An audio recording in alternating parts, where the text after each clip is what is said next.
జనసేన అధ్యక్షులు పవన్ కళ్యాణ్ నివాసంలో టీడీపీ అధినేత చంద్రబాబు నాయుడు సమావేశం.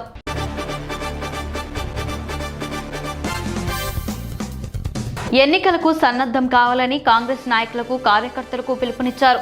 లక్ష్మీ నరసింహ యాదవ్ కాంగ్రెస్ నంద్యాల పార్లమెంట్ జిల్లా డీసీసీ అధ్యక్షులు నంద్యాలలో రాజీవ్ గాంధీ భవనం కాంగ్రెస్ పార్టీ కార్యాలయంలో ఇంటింటికి కాంగ్రెస్ కరపత్రాలను విడుదల చేయడం జరిగింది.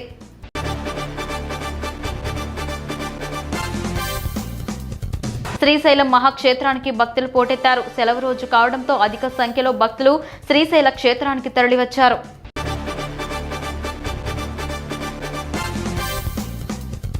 భారత ప్రభుత్వం ఉత్తరప్రదేశ్లో ఎంతో ప్రతిష్టాత్మకంగా చేపడుతున్న అయోధ్య రామ మందిరం నిర్మాణం దాదాపు పూర్తి కావస్తుంది. కొత్త ఏడాదిలో ఈ ఆలయం ప్రారంభం కానుంది.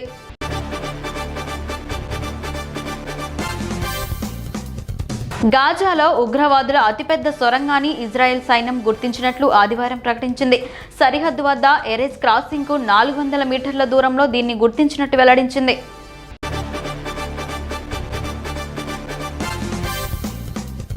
తమ సమస్యలను తెలుపుకునేందుకు జిల్లా కలెక్టర్ వద్దకు ఫిర్యాదుదారులు క్యూ లైన్ కడుతున్నారు. ఎన్ని సంవత్సరాలుగా తిరుగుతున్నా కొన్ని పనులు కావడం లేదని అసంతృప్తి వ్యక్తం చేస్తున్న ఫిర్యాదుదారులు.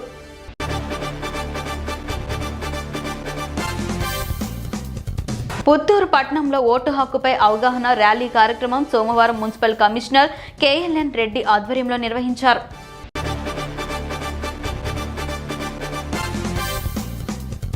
షాపింగ్ మాల్ ఓపెనింగ్ లో సందడి చేసిన హీరోయిన్స్. ప్రముఖ వస్త్ర వ్యాపార సంస్థ సిఎంఆర్ షాపింగ్ మాల్ 29వ బ్రాంచ్ తుని పట్టణంలో ప్రారంభమైంది.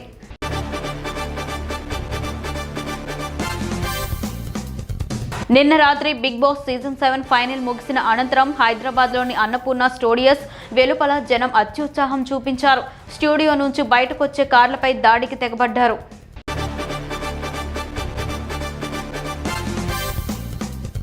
ఢిల్లీలో లజ్పత్ నగర్ ప్రాంతంలో ఆదివారం సాయంత్రం షాకింగ్ ఘటన జరిగింది.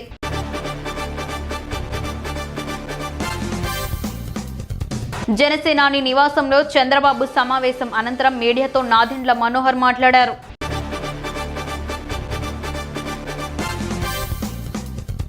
దేశం ఇప్పుడు ఎర్రకోట నుండి బానిసత్వపు మనస్తత్వం నుండి విముక్తి మరియు దాని వారసత్వంపై గర్వం ప్రకటించింది. సోమనాథ్ నుంచి మొదలైన పని ఇప్పుడు ప్రచారంగా మారింది.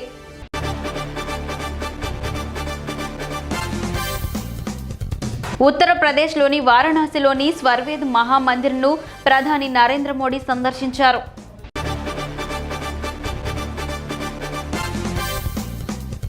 సరికొత్త ఫీచర్లతో రూపొందించిన ఆరోగ్యశ్రీ స్మార్ట్ కార్డుల పంపిణీ కార్యక్రమం ప్రారంభమైంది.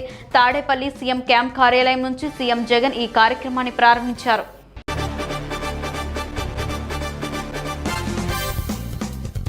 డాక్టర్ వైఎస్ఆర్ ఆరోగ్యశ్రీకి మరిన్ని మెరుగులు దిద్దుతూ చికిత్స ఖర్చులను 25 లక్షల రూపాయలకు పెంచడంతో పాటు ఆరోగ్యశ్రీ సేవలపై విస్తృత అవగాహన కార్యక్రమాన్ని నేడు లాంఛనంగా ప్రారంభించనున్న సీఎం వైఎస్ జగన్.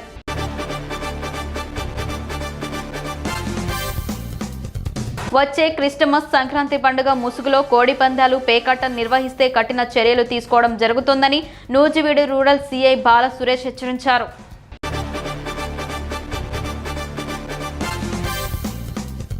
వైసీపీ పరిపాలనలో వెనుకబడిన వర్గాలు అణచివేతకు గురవుతున్నారని భారతీయ జనతా పార్టీ నేతలు ఆరోపించారు. ఈ మేరకు బీజేపీ ఓబీసీ మోర్చా ఆధ్వర్యంలో గుంటూరు నగరంలోని కలెక్టర్ కార్యాలయం వద్ద ధర్నా నిర్వహించి నిరసన వ్యక్తం చేశారు. క్రైస్తవ సోదరులు ఎంతో సంతోషంతో కుటుంబ సమేతంగా జరుపుకునే సెమీ క్రిస్మస్ వేడుకలను కన్నుల పండుగగా జరుపుకుందామని TDP incharge doctor Chadalavada Aravindababu సోమవారం పిలుపునిచ్చారు.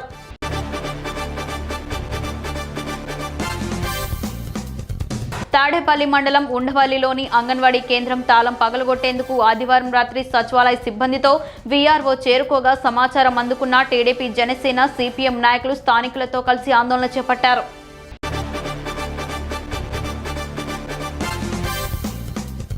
పార్వతీపురం మన్యం జిల్లా కేంద్రం అడ్డపుశీల వద్ద టిడ్కో గృహ సముదాయాన్ని భారతీయ జనతా పార్టీ రాష్ట్ర అధ్యక్షురాలు పురంధేశ్వరి పరిశీలించారు. టిడ్కో గృహ సముదాయ నిర్మాణం సౌకర్యాలపై అసంతృప్తి వ్యక్తం చేశారు.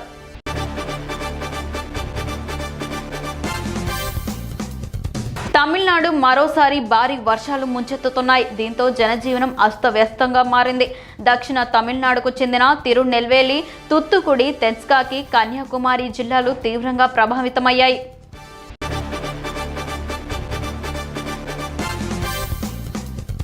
భారత ప్రధాని నరేంద్ర మోడీ స్కూల్లో చిన్నారులతో సరదాగా ముచ్చటించారు.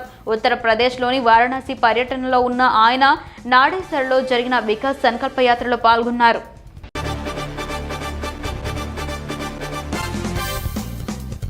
గాజువాక అసెంబ్లీ నియోజకవర్గంలో నారా లోకేష్ యోగళం పాదయాత్ర.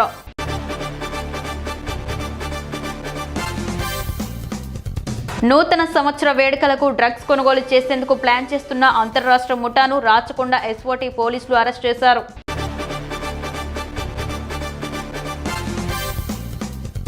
ఫ్రీ బస్ ప్రయాణం స్కీమ్తో సిటీ బస్సులు మహిళా ప్రయాణికులతో కలకల్లాడుతున్నాయి. గతంలో ఉదయం సాయంత్రం మినహా పూర్తి స్థాయిలో నిండని బస్సులు ఇప్పుడు ఎప్పుడు చూసినా రద్దీగా కనిపిస్తున్నాయి.